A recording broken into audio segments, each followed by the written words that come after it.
क्या भाग्य को कोसने से दुख खत्म हो जाएगा? नहीं ना।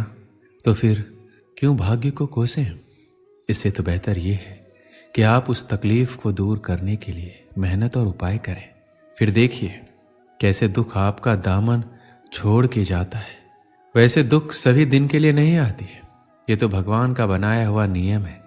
जैसे दिन के बाद रात, रात के बाद दिन होता है, उसी प्रकार दुख के बाद सुख और सुख के बाद दुख आता है।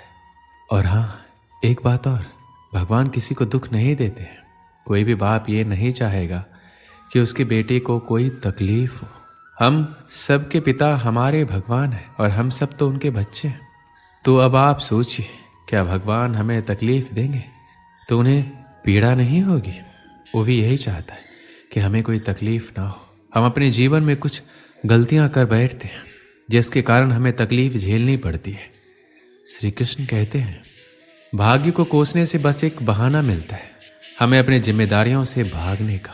इसे बंद कर देना चाहिए और अपनी जिम्मेदारियों को समझिए। जैसे कोई विद्यार्थी पढ़ने के समय में खेलता है, अपने पढ़ाई से दूर भागता है। बाद में जब परीक्षा का परिणाम अच्छा नहीं आता तो वह भाग्य को कोसता है। आसान शब्दों में कहें तो मेहनती लोग भाग्य को कोसने के बजाय कड़ी मेहनत से सफलता हासिल करने में विश्वास रखते हैं। अपने दुख, तनाव या परेशानी के लिए अक्सर हम ही जिम्मेदार होते हैं। किसी काम को करते समय हमारी कोशिश में कमी की वजह से ही हमें तनाव होता है और हम दुखी हो जाते हैं। किसी भी काम को अंजाम देने के लिए 90% हमारी मेहनत या कोशिश का हाथ होता है, बाकी के 10% हमारे भाग्य का। इसलिए भाग्य को कोसने से पहले हमें यह सुनिश्चित कर लेना चाहिए कि कहीं हमारी कोशिश में कोई कमी तो नहीं रह गई, क्योंकि भाग्य को कोसने से कुछ भी नहीं होने वाला। उल्टा आपकी जो उस परेशानी को दूर करने की क्षमता है वो भी घट जाएगी, क्योंकि आपका दिमाग उस परेशानी का हल ढूंढने के बजाय अपनी किस्मत को कोसने में ही लगा रहेगा। और वास्तव में जो समस्या वास्तव में उतनी बड़ी नहीं है जिसका हल आप प्रयास करके निकाल सकते हैं, वह आपको असंभव सी प्रतीत होने लगेगी। अगर आज आप मेहनत कर रहे हो तो ऊंचाई पर चढ़ रहे हो, तो शायद भाग्य सुनहरा कलम से लिखा जा रहा है। लेकिन कल अगर अच्छा चल रहा है और ये सोचकर कर्म करना छोड़ दिया, हो सकता है भाग्य के कलम से ही स्याही खत्म हो ही जाए या फिर कलम ही टूट जाए। ये वो स्थिति है जब इंसान अपने आप को बहुत ही असहज महसूस करता है। और समस्या कोई भी हो सकती है, मगर इससे उबरना जरूरी है। अगर जब भी कभी ऐसी स्थिति का निर्माण हो तो हमें अपने रिश्तेदारों या मित्रों की सहायता लेनी चाहिए।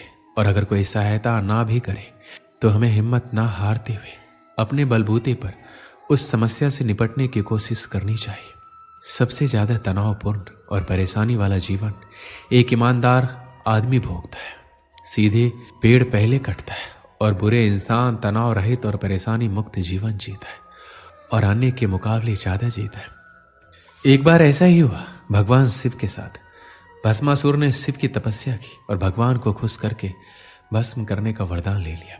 अब उसकी नीयत खराब हो गई और शिव को ही भस्म करने पर उतारू हो गया। धरती के सबसे शक्तिशाली भगवान शिव के पीछे पीछे अब भस्मासुर भागने लगा और एक गुफा में घुस गया।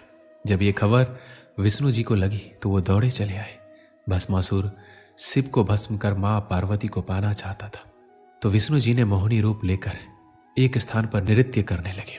भस्मासुर ने सुंदर कामुक मोहिनी को देखा तो वहां पर उस मोहिनी के मुंह में उलझ गया। मोहिनी बोली, मुझे तुमसे कोई ऐतराज नहीं है, बस मेरे साथ नृत्य करो और मुझे जीत लो। भस्मासुर तुरंत राजी हो गया, मोहिनी की तरह नृत्य करने लगा। मोहिनी की देखा देखी उसने भी अपने सर पर हाथ रख लिया और भगवान शिव के वरदान के अनुसार वह भस्म हो गया।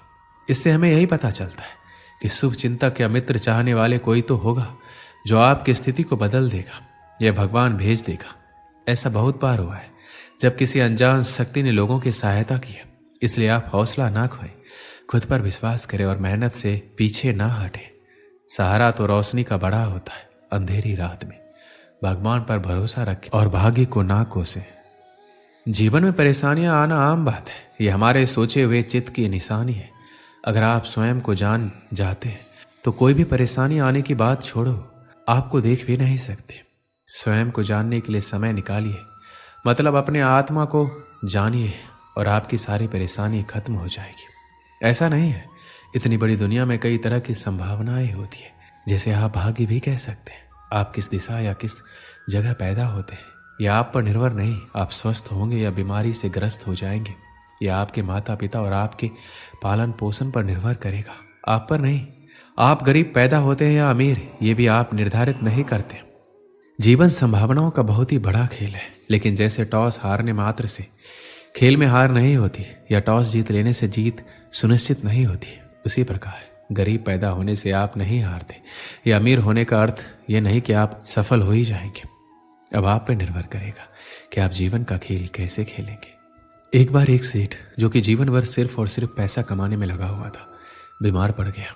जितनी भी दवा चिकित्सा की कुछ नहीं हुआ, तो फिर उन्हें उनके पत्नी एक साधु के पास ले गए। साधु उनको देखकर चिंतित हो गए। सेठ पूछे, क्या हुआ महाराज, कैसे ठीक होगी तबीयत? साधु बोले, आपका जीवन सिर्फ 6 महीने का है, उसके बाद मृत्यु योग है। इतना कठोर सत्य सुनकर सेठ और उनके परिवार वाले दुखी हो गए। सेठ तो खाना पीना ही छोड़ दिए। 2-3 दिन ऐसे उदास कर्म रहित रहने के बाद सेठ को पता नहीं क्यों एक अलग उत्साह जगा। वो सोचे कि अब तो मरने वाले हैं, तो क्यों ना खुलकर जिया जाए। उन्होंने 6 महीने तक खूब दान धर्म सत्संग किया। अपने नौकर के बच्चों को पढ़ाने भेजा अपने खर्च से।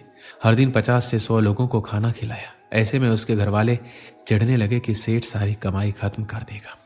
इसको लेकर उसके अपने बेटों के साथ झगड़ा हो गया। उन्होंने जिद करके अपने अपने हिस्से की जायदाद बांट लिए। सेठ को तभी पता चला कि जिंदगी भर इतना मेहनत प्रपंच शादी करके जो पैसा वो कमाया था, उसके दुख में वही पैसा उसको सबसे अलग कर दिया। उसका मोह भंग हो गया। वो और आग्रह करके धर्म किया, नए नए पेड़ लगाए, गौ सेवा किया। लोग भी उसे चंद महीनों में ही कंजूस सेठ से दयालु सेठ बुलाने लग गए। अब और 15 दिन बाकी था उसके मौत का। सेठ अपना बचा हुआ घर और थोड़ी जमीन बीवी के नाम लिख दिया। 10 ब्राह्मण बुलाया, उन्हें खाना दिया और संन्यास ले लिया। सन्यासी बन सेठ गली गली घूमकर भगवान का नाम जपने लगा, मंदिरों में सोने लगा। अब उसे मृत्यु का भय भी नहीं था। वो उल्टा मरते हुए कैसे भगवान का नाम जपे, इसलिए सोना भी छोड़ दिया और नाम जाप करने लगा। आखिर में मृत्यु का दिन आया। सुबह ही सेठ नहा धोकर तपस्या में बैठ गया नदी किनारे। 1 दिन गया, 2 दिन गया, 3 दिन गया, मृत्यु नहीं हुई। सेठ रोज सोचता आज शायद मृत्यु होगा, लेकिन होता ही नहीं। आखिर में ऐसा करके जब 5 दिन हो गए, सेठ मुश्किल से चलकर थोड़ा अनाज भीख मांगने गया। रास्ते में वह साधु महाराज मिले और उसकी मृत्यु के बारे में बोले, जो उसकी मृत्यु के बारे में बताया था। उसने साधु से पूछा, आप तो बोले थे हमारा मृत्यु होने वाला है, अभी हम मौत का इंतजार कर रहे हैं लेकिन आ नहीं रही है।